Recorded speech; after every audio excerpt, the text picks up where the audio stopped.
Hello students, I am going to start today's video with a new physical quantity, displacement.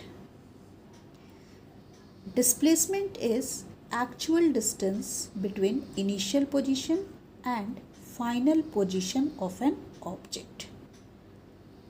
That means displacement is nothing but it is distance.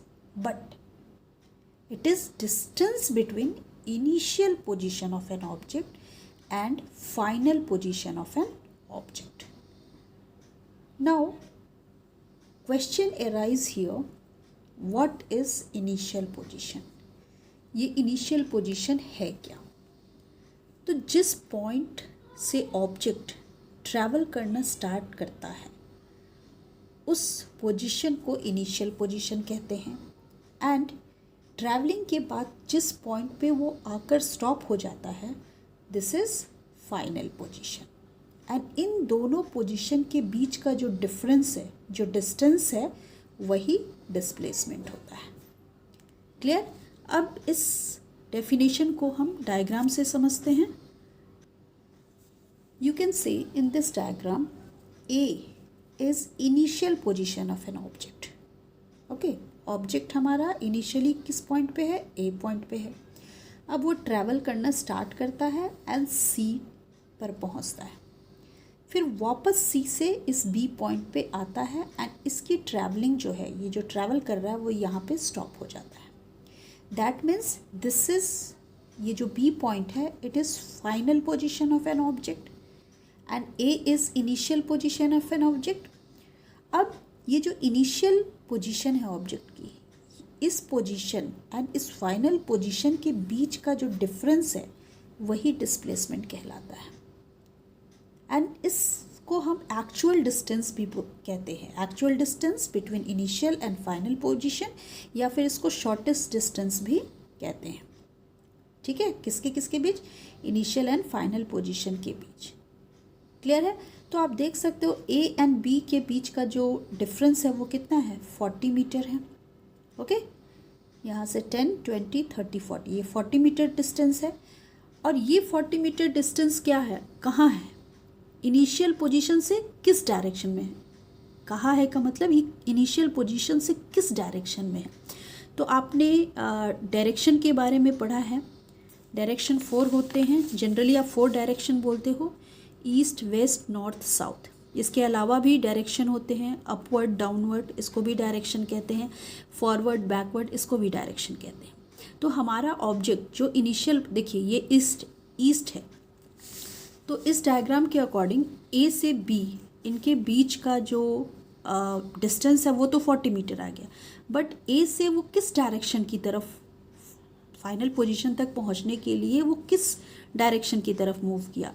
तो वो east direction की तरफ move किया. तो यहाँ मैंने क्या किया, इस डिस्टेंस के साथ मैंने डायरेक्शन भी मेंशन कर दिया. ठीक है, तो डिस्प्लेसमेंट में क्या होती है? मैग्नीट्यूड भी होती है, मीन्स न्यूमेरिकल वैल्यू भी होती है, एंड उसके साथ क्या होता है? डायरेक्शन भी होता है. That's why displacement is a vector quantity. Okay, vector quantity ये क्लियर हो गया. Direction with magnitude. डिस्प्लेसमेंट की वैल्यू पॉजिटिव भी हो सकती है, नेगेटिव भी हो सकती है एंड ज़ीरो भी हो सकती है. ठीक है, and it's SI unit is metre. Distance का भी यूनिट मीटर था, डिस्प्लेसमेंट का भी यूनिट मीटर है. अब ये पॉजिटिव कब होती है? डिस्प्लेसमेंट की जो वैल्यू होती है वो पॉजिटिव कब होती है? जब ऑब्जेक्ट अपने से राइट साइड की तरफ मूव करता है, डिस्प्लेस होता है, तो उसको क्या बोलते हैं हम? पॉजिटिव डिस्प्लेसमेंट कहते हैं. अगर मीन पोजीशन से वो लेफ़्ट साइड की तरफ मूव करता है तो उसको क्या बोलते हैं? नेगेटिव बोलते हैं. ओके, एंड ज़ीरो का मतलब है कि वो मूव तो किया और मूव करके फिर वापस अपनी ही पोजीशन पे आ गया. मीन्स वहाँ इनिशियल और फाइनल पोजीशन उसकी सेम हो गई. सपोज़ करो आप घर से चलना स्टार्ट करते हो और मार्केट गए, मार्केट से वापस अपने घर चले आते हो, तो इस केस में initial and final position same हो गया. तो इस केस में डिस्प्लेसमेंट हमारा क्या हो गया? ज़ीरो हो गया. ठीक है, डिस्प्लेसमेंट को और भी एग्जाम्पल से समझते हैं हम. इस डायग्राम में देखिए, ऑब्जेक्ट ए से चलना स्टार्ट होता है, पहले बी पे जाता है, फिर सी पे जाता है। ठीक है, तो इस केस में इसकी इनिशियल पोजीशन क्या हो गई? A is initial position and C is final position. Okay, तो ए एंड सी के बीच का जो ये डिस्टेंस है, जो शॉर्टेस्ट डिस्टेंस है, यही क्या कहलाएगी? इसकी डिस्प्लेसमेंट कहलाएगी। क्लियर? अब यहाँ पे डिस्प्लेसमेंट ए सी की वैल्यू कैसे निकालोगे? तो यहाँ पे पाइथागोरस थ्योरम लगेगा। क्यों? क्योंकि ये राइट एंगल ट्रायंगल बन रहा है। ओके, इसकी ए बी जो है 3 मीटर है एंड बी सी की वैल्यू कितनी है? 4 मीटर है। तो अगर पाइथागोरस थ्योरम लगाओगे तो आपको ए सी की वैल्यू क्या आ जाएगी? 5 मीटर आ जाएगी। तो ये 5 मीटर क्या हो गया? डिस्प्लेसमेंट हो गया। इसके साथ आपको डायरेक्शन भी मेंशन करनी होगी। क्लियर? अब यहाँ पे कुछ क्वेश्चंस हैं, इनको आपको अपनी नोटबुक में बनाना है। मैं क्वेश्चन समझाती हूँ। ऑब्जेक्ट ए पे है, दिस इज़ इनिशियल पोजीशन, वो सी पे गया। ठीक है, देखिए सी पे गया एंड सी से वापस ये वापस ए पे आया, दिस इज़ फाइनल पोजीशन। ठीक है, सी से ए पे आया मीन्स इसी पॉइंट पे आ गया। तो इनिशियल एंड फाइनल पोजीशन के बीच क्या डिफरेंस रहा? वही उसकी डिस्प्लेसमेंट होगी।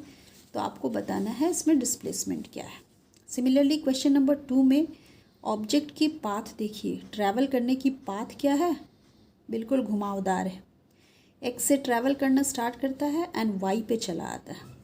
ठीक है, तो इस केस में बेशक उसने लंबी डिस्टेंस कवर की है, लेकिन इनिशियल एंड फाइनल पोजीशन के बीच का जो डिस्टेंस होगा वही डिस्प्लेसमेंट होगा। तो यहाँ पे आपको डिस्प्लेसमेंट कैलकुलेट करना है।